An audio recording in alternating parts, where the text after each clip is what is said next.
Have you ever found yourself, thinking about how we manage life, all its chaos and uncertainty, and yet somehow we try to build our own path, find some happiness? Absolutely. It often feels like we're looking outwards, searching for some kind of external formula, right? Exactly, a secret recipe or something. But what if the real structure, the important one, is actually built from inside us? That's a fascinating way to frame it. It shifts the whole idea of destiny from something we find to something we, actively make. Yes, and that's precisely our mission for this deep dive. We're going to explore that idea using excerpts from an essay called The Architecture of a Happy Destiny.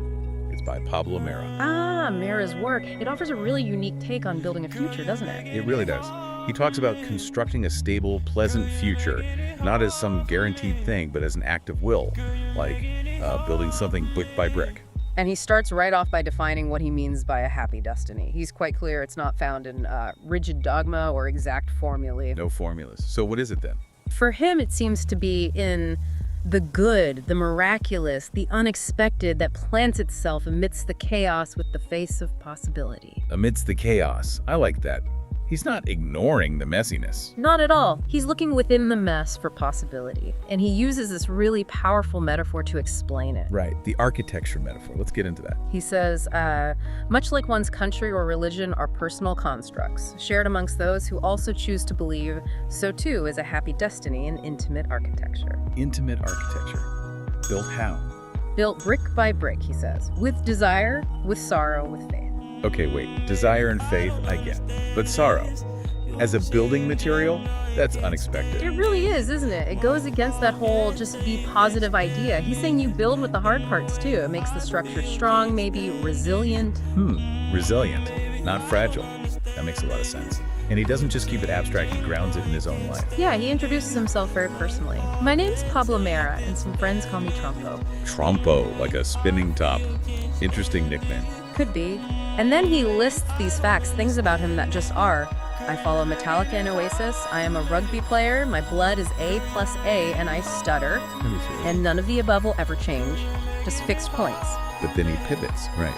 From the fixed to the chosen. Exactly. It's a stark contrast. He says, I have chosen to construct a stable, pleasant future full of gentle pauses and joyful discoveries. That's the active part, the construction. And here's the core of it.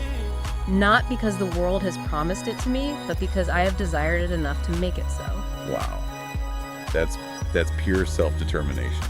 Owning the desire, the will to make it happen despite everything else. It really is. And because he holds this view, he looks at other approaches to hardship and finds them lacking, for him at least. Right, he mentions a couple specifically. Yeah, he says, pure stoicism, with its cult of endurance, has not saved me. So just toughing it out wasn't enough. Apparently not for the future he wanted to build. And he adds, nor has the draconian with its cult of punishment. So harsh self-discipline didn't work either. Why do you think those fell short for him? Well, maybe endurance and punishment help you survive, but they don't necessarily lead to, what do we call it? Gentle pauses and joyful discoveries. Ah, right.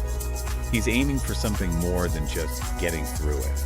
He's aiming for a certain quality of life. Exactly. Active creation, not just passive acceptance or self-flagellation. Okay, so he establishes this personal foundation, this internal drive, but then he connects it to the outside world, doesn't he?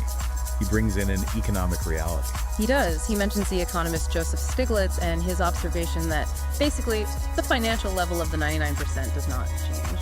It's a pretty grim statistic about social mobility or lack thereof. Acknowledging the systemic limitations, that's important. Very. But he doesn't stop there. He immediately follows up with his own perspective. Which is? But I maintain, he says, that there is a crack in that statistic, a margin where the improbable blossoms. A crack in the statistic, I love that image. A space for something else. Yes. And he tells us what he believes exists in that crack, in that margin. What finds root there? He says, therein resides the strength of desire, the faith that asks no permission, and the daily miracle of continuing to believe in the impossible. Faith that asks no permission. Belief in the impossible. It's not about denying the statistic, is it? It's about finding agency despite it.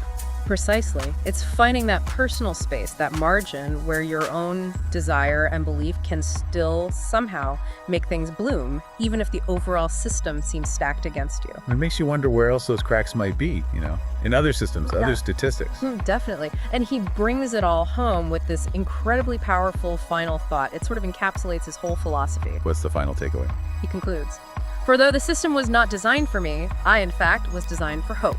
Wow. Designed for hope, despite the system. Yeah. It ties everything together, that happy destiny, that intimate architecture.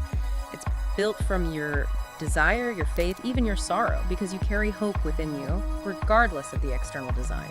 It suggests our internal design, our capacity for hope, can somehow contend with the external system. Contend with it, or at least build something meaningful within it. It emphasizes that resilience isn't about never struggling. It's about using the struggle, the sorrow, the desire, as those bricks. And integrating it all, not pushing the hard stuff away. Exactly. It's a tough idea, maybe, but also incredibly empowering. So, thinking about all this, it leaves us with a question, doesn't it? For you, listening right now. If a happy destiny really is this intimate architecture, built with these specific materials, desire, sorrow, faith, what are your bricks? What desires are you nurturing? What acts of faith, maybe ones that ask no permission, are you taking? And how are you using the lessons from sorrow? Right. How are you using all of that to build your future? Especially maybe in those areas of life where you feel, like Mare put it, that the system was not designed for you. What does your architecture look like? It's something to definitely ponder.